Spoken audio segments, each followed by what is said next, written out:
Orang sering berkata, petaka terjadi dan hidup seringkali tidak bisa diprediksi. Di masa kini, ekonomi dan teknologi berkembang pesat, standar hidup materi meningkat secara bertahap. Tapi kita menemukan bahwa bencana semakin sering terjadi di seluruh dunia. Ketika membuka surat kabar, TV, atau situs web, kita sering melihat liputan berbagai bencana alam dan bencana buatan manusia.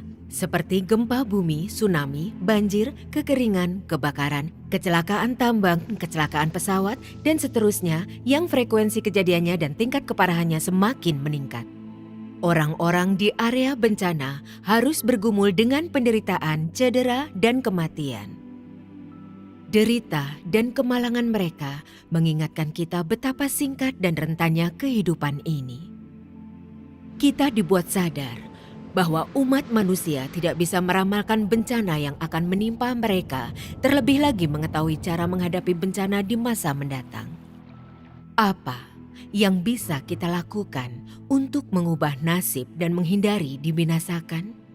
Setelah menonton film pendek ini, kami yakin Anda akan menemukan jawabannya dan menemukan satu-satunya jalan yang benar yang bisa membantu Anda menerima perlindungan Tuhan dan selamat dari bencana di masa mendatang.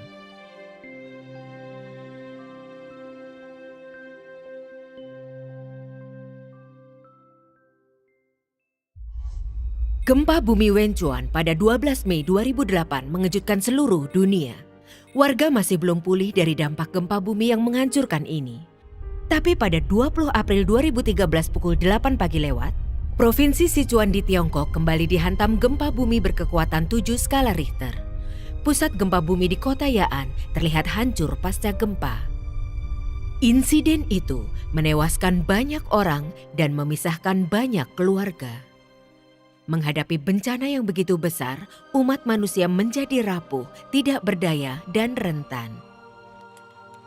Bahkan upaya penyelamatan korban selamat yang dilakukan pasca gempa tampak sia-sia.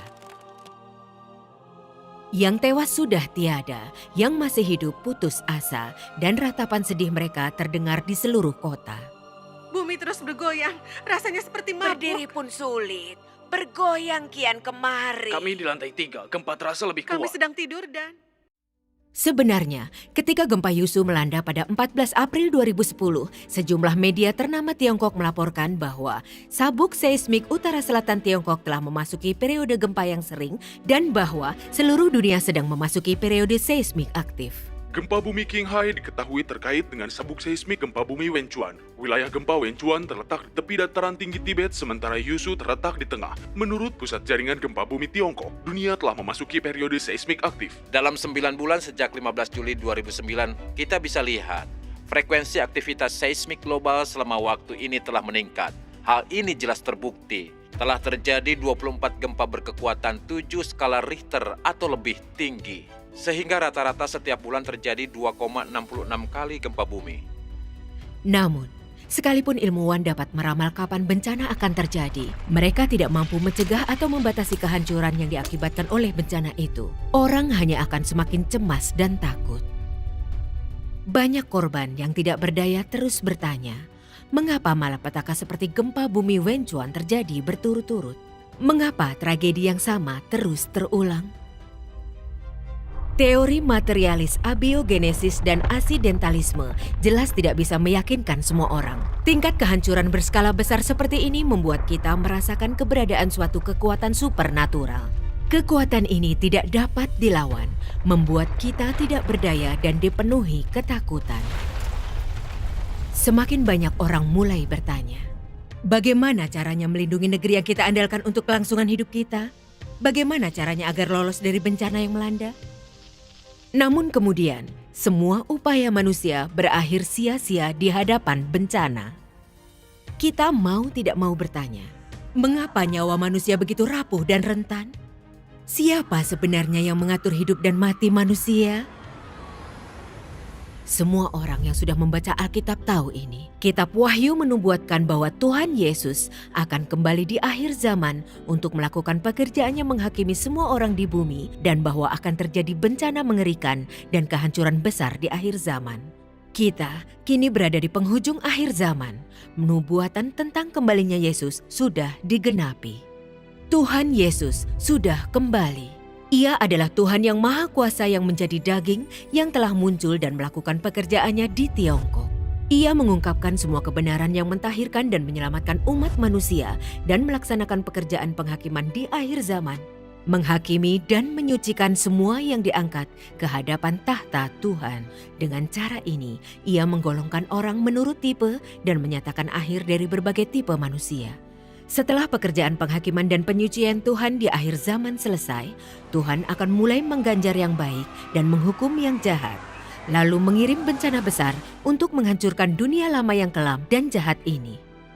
Setiap pelaku kejahatan yang menentang Tuhan akan tumbang di tengah bencana, dihukum dan dihancurkan. Hanya mereka yang menerima pekerjaan penghakiman Tuhan yang Maha Kuasa, disucikan dan melepaskan diri dari kejahatan, yang akan dilindungi oleh Tuhan dan selamat di tengah bencana untuk hidup selamanya di kerajaan Tuhan. Tuhan yang Maha Kuasa sejak awal telah memperingatkan umat manusia yang rusak dan jahat ini. Pekerjaan akhirku bukan sekadar demi menghukum manusia, tetapi juga demi mengatur tempat tujuan mereka. Bahkan lebih dari itu, demi menerima pengakuan dari semua orang atas segala sesuatu yang telah kuperbuat. Aku ingin setiap orang melihat bahwa semua yang kulakukan adalah benar, bahwa semua yang kulakukan adalah ungkapan dari watakku. Itu bukan perbuatan manusia, apalagi alam semesta yang melahirkan manusia. Sebaliknya, akulah yang memelihara seluruh makhluk hidup di antara semua ciptaan. Tanpa keberadaanku, umat manusia hanya akan binasa dan mengalami pedihnya malapetaka. Tidak seorang manusia pun akan menyaksikan kembali indahnya mentari atau bulan atau hijaunya dunia ini. Umat manusia hanya akan dapat menatap malam yang membekukan dan lembah kematian yang tak kenal ampun. Akulah satu-satunya keselamatan bagi umat manusia. Akulah harapan manusia satu-satunya. Bahkan akulah Dia, tempat bergantung keberadaan seluruh umat manusia. Tanpa aku, hidup umat manusia akan terhenti seketika. Tanpa aku, umat manusia akan dilanda bencana dan diinjak-injak oleh segala macam roh jahat. Bencana itu berasal dariku dan diatur olehku, tentu saja. Jika engkau semua tidak tampak baik di mataku, jangan harap lolos dari bencana itu. Jika umat manusia ingin mendapatkan nasib yang baik, jika suatu negara ingin mendapatkan nasib yang baik, manusia harus sujud menyembah kepada Tuhan, bertobat dan mengaku di hadapan Tuhan. Jika tidak, nasib dan tempat tujuan manusia tak ayal lagi akan berakhir dalam malapetaka. Pekerjaan penghakiman Tuhan yang Maha Kuasa di akhir zaman sepenuhnya mengungkapkan kepada kita watak Tuhan yang benar, megah, dan tidak terbantahkan. Siapapun yang menyangkal, tidak taat, menentang Tuhan, dan tidak tobat dari sifat berdosa akan menerima hukuman kemurkaan dari Tuhan. Hanya mereka yang sungguh percaya dan menyembah Tuhan yang dapat menerima perlindungan Tuhan dan lolos dari kengerian bencana. Selanjutnya, kami akan membagikan dengan Anda pengalaman dan kesaksian beberapa jemaat dari Gereja Tuhan Yang Maha Kuasa tentang bagaimana mereka dilindungi oleh Tuhan di tengah bencana. Pada tanggal 12 Mei 2008 pukul 14.28, gempa bumi berkekuatan 8 skala Richter menghantam Kabupaten Wenchuan di Provinsi Sichuan, mengguncang bumi ke intinya, membuat batu-batu besar berjatuhan dari gunung. Debu memenuhi udara dan kegelapan menyelimuti. Banyak bangunan dan gedung ambruk menjadi reruntuhan dalam sekejap. Banyak orang terperangkap dalam puing-puing, tidak sedikit yang tewas maupun cedera. Semua orang yang berada di wilayah bencana dalam kondisi panik dan takut. Saudari Li adalah anggota Gereja Tuhan Yang Maha Kuasa di Kabupaten Hanwang, kota Mianzhu. Dia berusia 60 tahun lebih. Tepat sebelum gempa, dia dan beberapa saudari sedang mengadakan pertemuan di rumahnya. Tiba-tiba, rumah mulai bergoyang hebat. Mereka tidak bisa menyeimbangkan diri, apalagi melarikan diri keluar. Mereka langsung berlutut dan mulai berdoa. Karena mereka tahu Tuhanlah yang membuat bencana terjadi, juga Tuhan yang mengendalikannya. Hidup dan mati manusia semuanya ada di tangan Tuhan. Pada saat itu, kami terpikir bagaimana hidup dan mati kami sepenuhnya ada di tangan Tuhan. Kami segera berdoa kepada Tuhan. Hari ini, apakah kami hidup atau mati sepenuhnya karena kebenaran Tuhan? Kami akan tunduk pada pengaturan Tuhan dan tidak mengeluh sedikit pun. Setelah mereka berdoa beberapa lama, goyangan akhirnya mereda dan mereka cepat-cepat lari keluar. Mereka menemukan hanya rumah saudari Li dan bangunan seberang yang tidak ambruk. Semua bangunan lain di sekitar telah runtuh. Ini semua karena perlindungan Tuhan. Bangunan yang ada tepat di seberang kami berjarak hanya 5 meter. Seandainya bangunan itu runtuh, kami juga pasti akan tertimpa. Banyak orang yang mengenal saudari Li. Melihat bagaimana dia dan saudari lainnya selamat tanpa kurang suatu apa setelah gempa bumi yang begitu besar dan bagaimana rumah saudari Li tetap berdiri. Mereka berseru bahwa hal itu benar-benar mukjizat. Mereka mau tidak mau mengakui bahwa Tuhan yang Maha Kuasa yang kepadanya saudari Li percaya pastilah satu-satunya Tuhan yang sejati dan mengungkapkan kesediaan mereka untuk mempelajari jalan yang benar. Saudara Tan dan istrinya dari Kabupaten Jiulong Prefektur Ganzi adalah orang yang percaya kepada Tuhan yang Maha Kuasa. Pada tanggal 10 Mei 2008, Saudara Tan pergi bekerja di pabrik turbin Dongfang di kota Deyang. Baru bekerja 1,5 hari, mandornya berkata pekerjaannya tidak cukup baik dan memecatnya. Pada sore hari tanggal 11 Mei, dia terpaksa pulang ke rumah. Pada tanggal 12 Mei, dia bekerja di sebuah pabrik dekat rumahnya. Semenit sebelum gempa, dia tiba-tiba mendengar bunyi seperti pesawat yang sedang terbang. Dia penasaran dan keluar melihat. Begitu dia keluar, gempa bumi mulai melanda. Seluruh pabrik runtuh terkena guncangan hebat itu. Semua orang di dalam terkubur oleh puing-puing. Hanya dia yang selamat. Setelahnya, Saudara Tan menemukan bahwa pabrik turbin Dongfang tempat dia bekerja sebelumnya juga runtuh diguncang gempa dan banyak pekerja yang tewas atau cedera. Berkat perlindungan Tuhan, dia entah bagaimana berhasil selamat secara menakjubkan.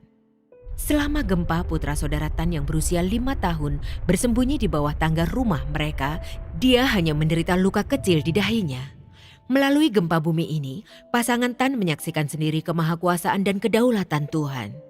Mereka tahu bahwa Tuhan yang Maha Kuasalah yang melindungi mereka sekeluarga dari gempa bumi. Dan bahwa kasih-Nya melawat mereka. Mereka bersyukur sepenuh hati kepada Tuhan yang Maha Kuasa.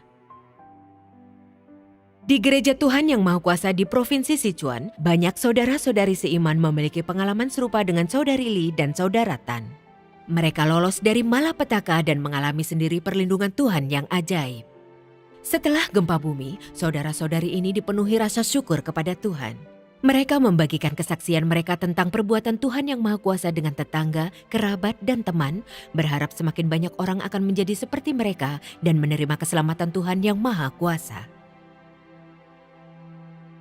Setiap kesaksian nyata jemaat Gereja Tuhan Yang Maha Kuasa ini menunjukkan kepada kita bahwa hanya Tuhan yang Maha Kuasalah kubu pertahanan dan tempat perlindungan umat manusia.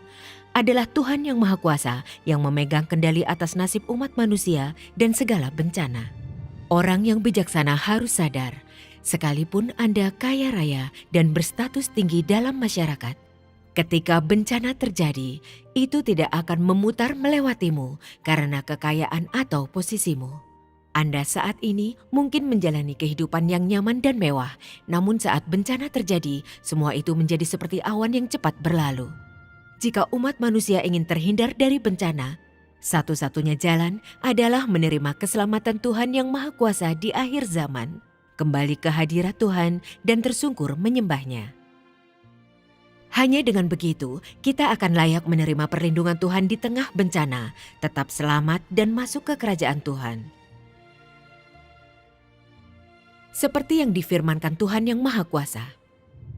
Aku mendorong orang dari segala bangsa, negara, dan bahkan industri untuk mendengarkan suara Tuhan, untuk mengamati pekerjaan Tuhan, untuk memperhatikan nasib umat manusia.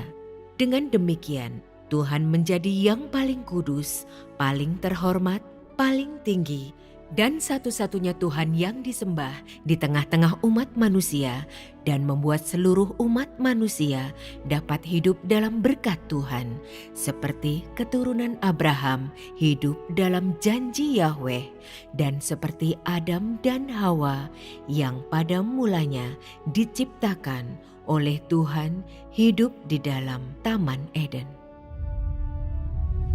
Pekerjaan Tuhan itu bagaikan gelombang yang membubung dengan dahsyatnya. Tak ada seorang pun yang dapat menahannya, dan tak ada seorang pun yang dapat menghentikan gerak langkahnya. Hanya orang yang baik-baik mendengarkan firman-Nya, mencari dan haus akan Ia, yang dapat mengikuti gerak langkahnya dan menerima janjinya. Orang-orang yang tidak melakukannya akan dihadapkan pada bencana yang dahsyat dan hukuman yang pantas.